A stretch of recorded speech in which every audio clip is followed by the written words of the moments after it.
13 ফাটলে শক্তিশালী ভূমিকম্প ঝুঁকিতে ঢাকা, ঝুঁকিপূর্ণ ভবনে মারাত্মক ক্ষয়ক্ষতির শঙ্কা। যমুনায় বিলীন ফসলি জমি, বাড়ি ঘর, তীব্র ভাঙনে দিশেহারা টাঙ্গাইলের নদী তীরবাসী। এবং গাজীপুরে জাহাঙ্গীরের দাপট, দুর্নীতির টাকায় বিলাসী জীবন, নিজস্ব সন্ত্রাসী বাহিনী নিয়ে নগর নিয়ন্ত্রণ।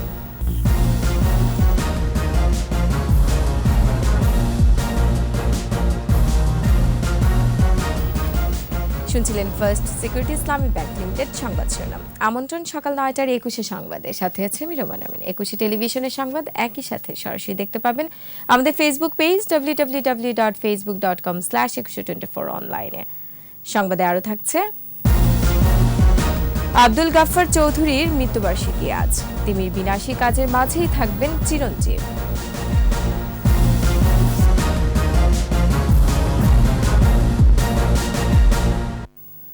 তুরস্ক ও সিরিয়ার ভূমিকম্পের পর নড়ে বসেছে ঢাকা। বিদ্যমান 13টি ফাটল ভাবিয়ে তুলেছে নগরবিদদের। তবে ঝুঁকিপূর্ণ ভবন চিহ্নিত হওয়ার পরও তা ভেঙে না ফেলায় জানমালের অধিক ক্ষতির আশঙ্কায় সংশ্লিষ্টরা। 21 স্পেশালে ভূমিকম্পের ঝুঁকি নিয়ে আহমেদ বাবুর প্রতিবেদন। আজ দেখুন প্রথম পর্ব। সিলেট শ্রীমঙ্গলের ফাটল রেখা থেকে 1918 সালে সংঘটিত ভূমিকম্পে ব্যাপক ক্ষয়ক্ষতি হয়েছিল। শ্রীমঙ্গলের মতো ঢাকার দোহার ও গাজীপুরের জয়দেবপুর সহ আরও কয়েকটি স্থানে দেখা দিয়েছে 13টি ফাটল। বিশেষজ্ঞরা বলছেন, এসব ফাটল রেখা থেকে যে কোনো সময় মাঝারি বা শক্তিশালী ভূমিকম্প হতে পারে। 6 থেকে 7 মাত্রার ভূমিকম্প হতে পারে। এরকম প্রায় 13টি ফাটল রেখা আমরা দেশের মধ্যেই আমরা সেগুলোকে চিহ্নিত করেছি। রাখাইন থেকে সিলেট হয়ে আসাম পর্যন্ত ডাউকি ও ইস্টার্ন বাউন্ডারি ফল রয়েছে, সেখানকার কম্পনেও বড় ক্ষতি হতে পারে। রাখাইন অঞ্চল থেকে একদম আসাম পর্যন্ত বিস্তৃত বাংলাদেশের পূর্বাংশে, আর ডাউকি ফল্ট বাংলাদেশের উত্তর পূর্বাংশে অবস্থিত। এই দুটো ফল্টে বস্তুত অর্থে সবচেয়ে বড় ধরনের ভূমিকম্প সৃষ্টি করতে পারে, এবং এগুলো থেকে যদি ভূমিকম্প হয় সেটি 7 মাত্রার উপরে, কোথাও কখনো কখনো সেটি 8 মাত্রার উপরেও হতে পারে। মহানগরী ঢাকার ভবন ব্যবস্থাপনা নিয়ে কাজ করা রাজুকের প্রধান প্রকৌশলী বলছেন, অনেক সময় অতিবাহিত হয়েছে। এখন তৃতীয় পক্ষের মাধ্যমে রাজধানীর 21 লাখ ভবন পরীক্ষা করার উদ্যোগ নেওয়া হয়েছে। নগর উন্নয়ন কমিটি কর্তৃক একটা কমিটি গঠন করা হয়েছে কিভাবে থার্ড পার্টি অন্তর্ভুক্তকরণ করা যায়। স্ট্রাকচারালি ঝুঁকিপূর্ণ এই ভবনগুলো আমরা পরীক্ষা করব, এবং পরীক্ষার পর আমরা সিদ্ধান্ত নিব যে এটা রেট্রোফিটিং করতে হবে নাকি এটা ভেঙে ফেলতে হবে। ভবন নির্মাণ বিধিমালা কঠোর হয়েছে, জোর দেওয়া হয়েছে নজরদারিতে, বললেন রাজুক চেয়ারম্যান। নতুন বিল্ডিংগুলি যাতে ঝুঁকিপূর্ণ আর না হয়, এজন্য যেটা করছি যে আগে তো শুধু আর্কিটেকচারাল প্ল্যান আমরা নিতাম, এখন সাথে structural plan, electrical plan, plumbing plan, fire plan সব নেব। যারা প্ল্যান তৈরি করবে সমাপ্তি পর্যন্ত সুপারভাইজ করবে, এবং সুপারভাইজ করে যথাযথ বিধিবিধান পালন করে মানসম্পন্নভাবে এটা কনস্ট্রাক্ট করা হয়েছে বিল্ডিংটা, সেই মর্মে সার্টিফিকেট জুন মাসের 1 তারিখ থেকেই করব। ক্ষয়ক্ষতি কমাতে রাজুকের নেওয়া উদ্যোগগুলো কিছুটা হলেও স্বস্তিদায়ক দাবি করেন তিনি।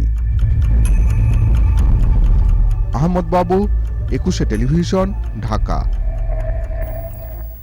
বর্ষার আগেই যমুনার তীব্র ভাঙনে দিশেহারা টাঙ্গাইলের 4 উপজেলার বাসিন্দারা। বেশি ক্ষতির মুখে নাগরপুর উপজেলার অর্ধশতাধিক গ্রাম। সহায় সম্বল হারিয়ে নিঃস্ব অনেক পরিবার। উপজেলা প্রশাসন বলছে, ভাঙনের বিষয়টি ঊর্ধ্বতন কর্তৃপক্ষকে অবহিত করা হয়েছে। টাঙ্গাইল প্রতিনিধি কাজী রিপনের তথ্যচিত্রে আরো জানাচ্ছেন সমর ইসলাম।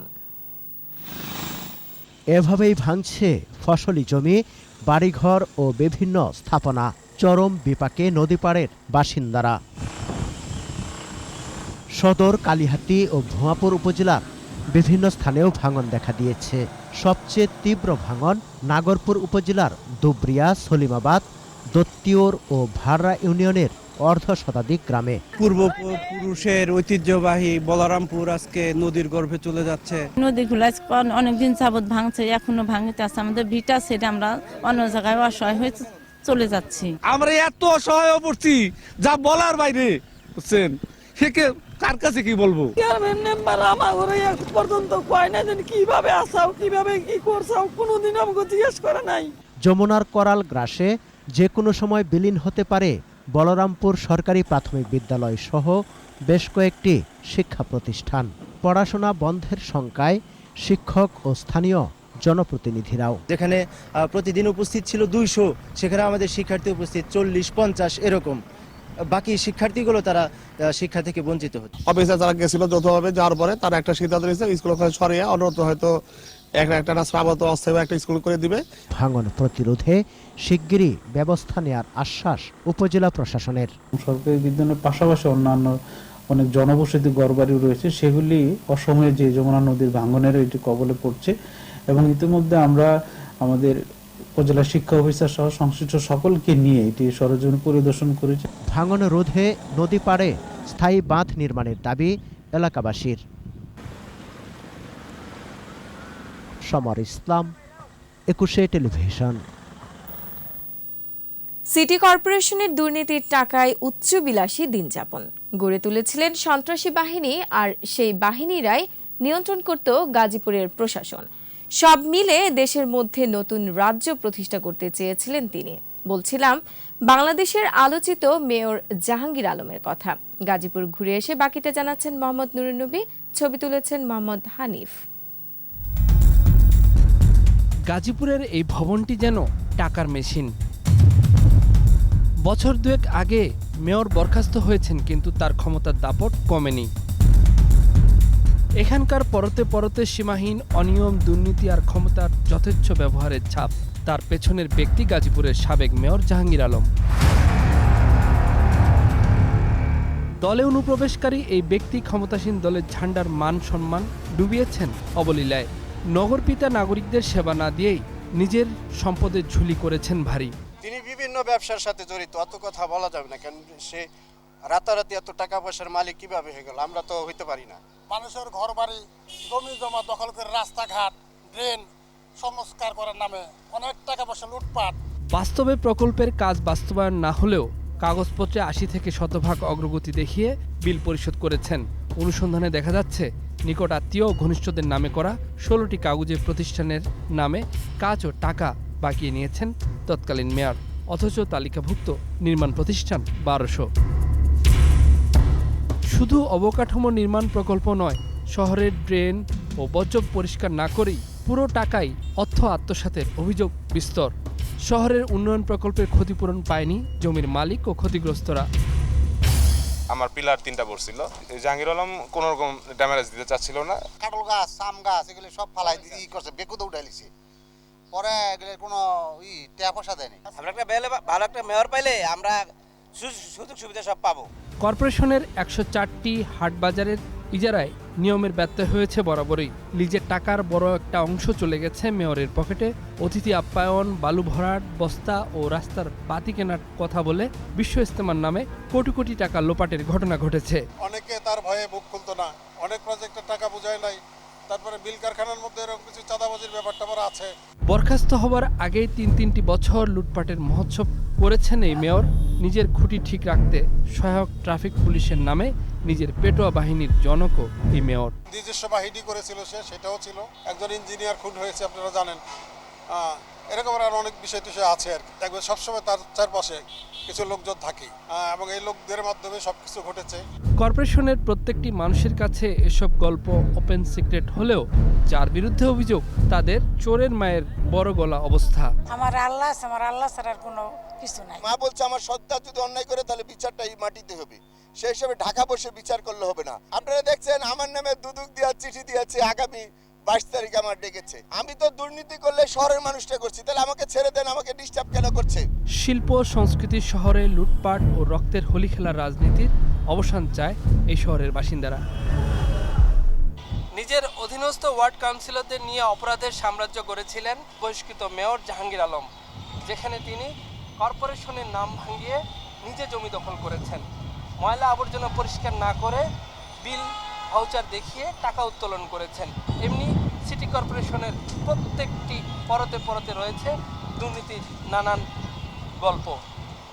নগরবাসী চান ভবিষ্যতে যিনি নগরপিতা হবেন তার মতো যেন কোনো অসৎ ব্যক্তি এই দায়িত্ব না পায়, সেজন্যই তারা 25 তারিখে নিজেদের রায় দেবেন।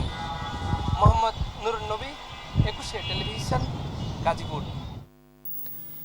মৃত্যুর পরও অমলিন আব্দুল গাফফার চৌধুরী। আজকের দিনে লন্ডনের একটি হাসপাতালে মারা গিয়েছিলেন জনপ্রিয় লেখক ও সাংবাদিক গাফফার চৌধুরী। প্রথম প্রয়াণ বার্ষিকীতে মৃত্যুঞ্জয়ী এই বরেণ্য জনকে স্মরণ করেছেন অখিল পোদ্দার। জীবন সাহান্যের বেশ কটি বছর বাবার সঙ্গে ছায়ার মতো ছিলেন মেয়ে বিনিতা চৌধুরী। অসুস্থ বাবাকে রেখেই একদিন হঠাৎ মৃত্যু হয় আদরের মেয়েটির। কন্যা হারানোর শোক খুব বেশি নিস্তেজ করে ফেলেছিল এদেশের সংগ্রাম স্বাধীনতায় জ্বলে ওঠা সাংবাদিক গাফফার চৌধুরীকে। মৃত্যুর আগে মেয়েকে সমর্পণ করা এই গানই ছিল বর্ষিয়ান জীবনের শেষ তর্পণ। বিনিতা বিনু মাগো চলে গেলে ভাবলে না গো, মাহারা সন্তান তোমার বাঁচি কিভাবে। 1974 সাল থেকে ব্রিটেনে বাস করা আব্দুল গাফফার চৌধুরী স্বপ্ন দেখতেন অসাম্প্রদায়িক বাংলাদেশের। এদেশের সাংস্কৃতিক আন্দোলন আর ঐতিহ্য রক্ষায় তাঁর ভূমিকা ছিল সর্বব্যাপী। ভাষা আন্দোলনের শক্তি সঞ্চারী গান আমার ভাইয়ের রক্তে রাঙানো 21শে ফেব্রুয়ারি, আমি কি ভুলিতে পারি, আজও অবিনশ্বর সার্বজনীন।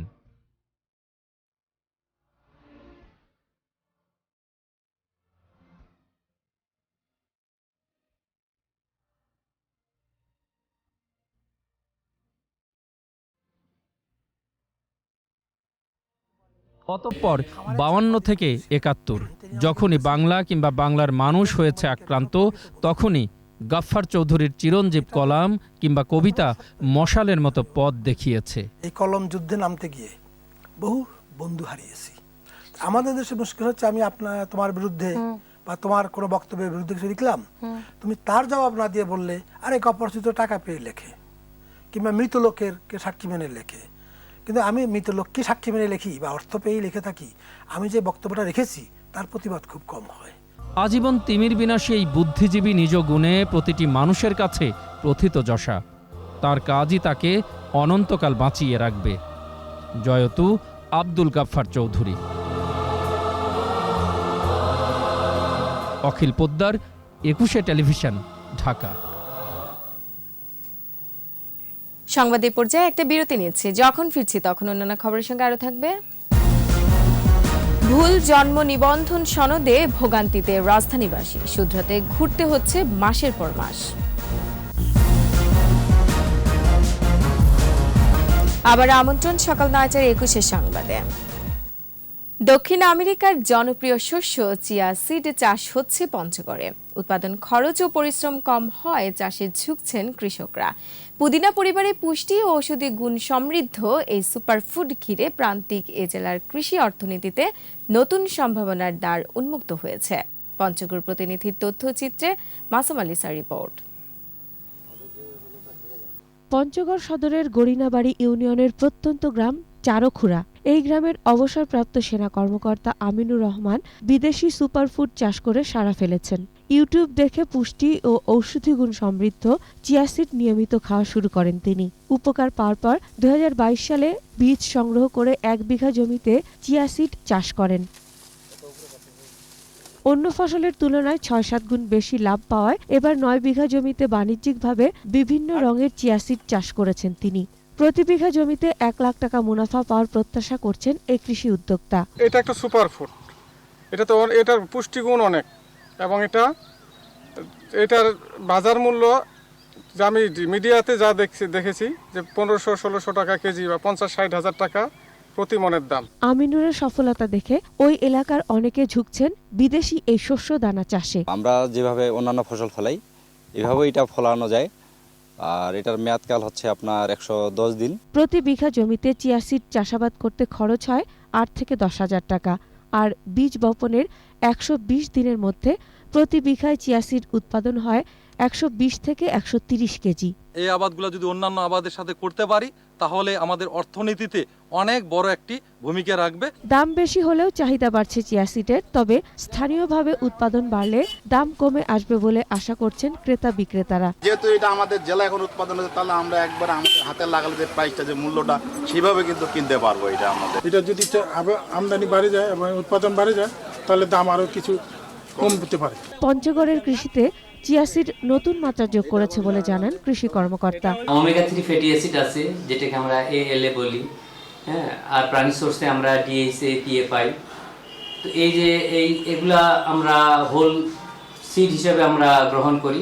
পঞ্চগড়ের মাটি, আবহাওয়া ও জলবায়ু চিয়া সিড চাষের জন্য উপযোগী। মাসুম আলিসা, একুশে টেলিভিশন।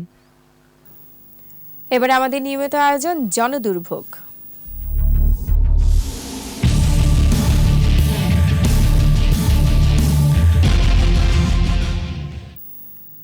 জন্ম নিবন্ধন সনদের ভুল শোধরাতে মাসের পর মাস ঘুরছেন সাধারণ মানুষ। হবে এই আশাতে কারো কেটে গেছে বছরের পর বছর। তথ্য বিভ্রাটে পদে পদে ভোগান্তিতে মানুষ। ইয়াকুব লিটুর ছবিতে আরো জানাচ্ছেন অখিল পোদ্দার।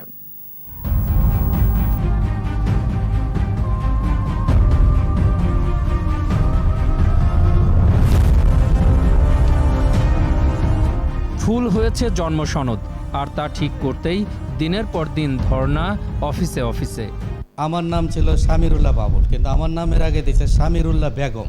এই বেগমটা কাটার জন্যে আমাকে 1.5 বছর করতে হয়েছে। জন্ম সনদের নাম কিংবা ঠিকানা ভুলের তালিকায় আছেন বিভিন্ন শ্রেণী, পেশা আর বয়সের মানুষ।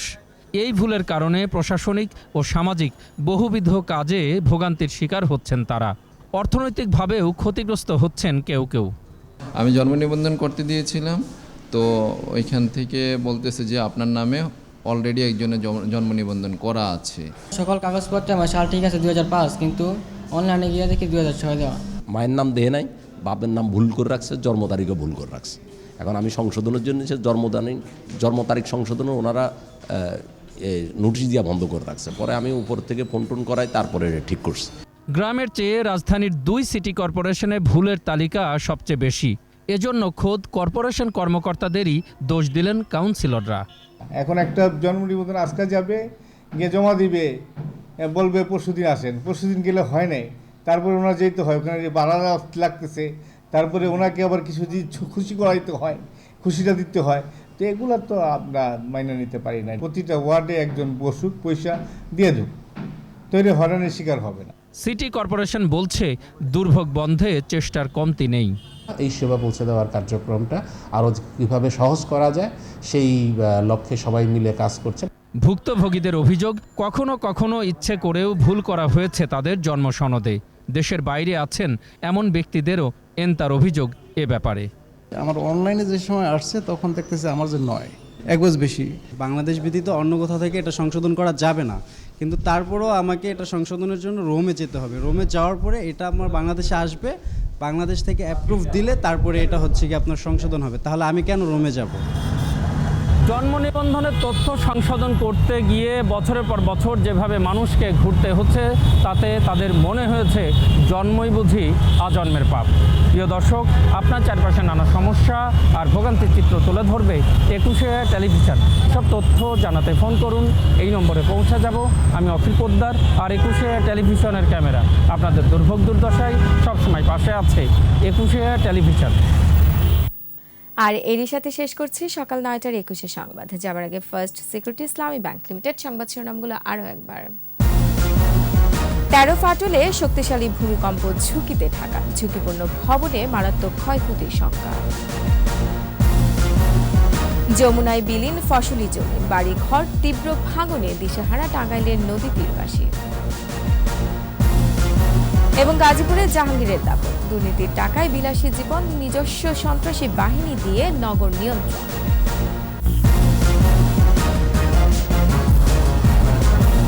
দর্শক, সর্বশেষ খবর জানতে ডায়াল করুন 2021 নম্বর, আর ভিজিট করুন 21tv.com এই ওয়েবসাইটে। এছাড়া ফেসবুকে ভিজিট করতে পারেন facebook.com/2124 অনলাইনে। এতক্ষণ সাথে থাকার জন্য ধন্যবাদ। পরবর্তী সংবাদ বেলা 12টায় দেখার আমন্ত্রণ রইল। স্বাস্থ্যবিধি মেনে চলুন, সুস্থ থাকুন, 21 সাথে থাকুন।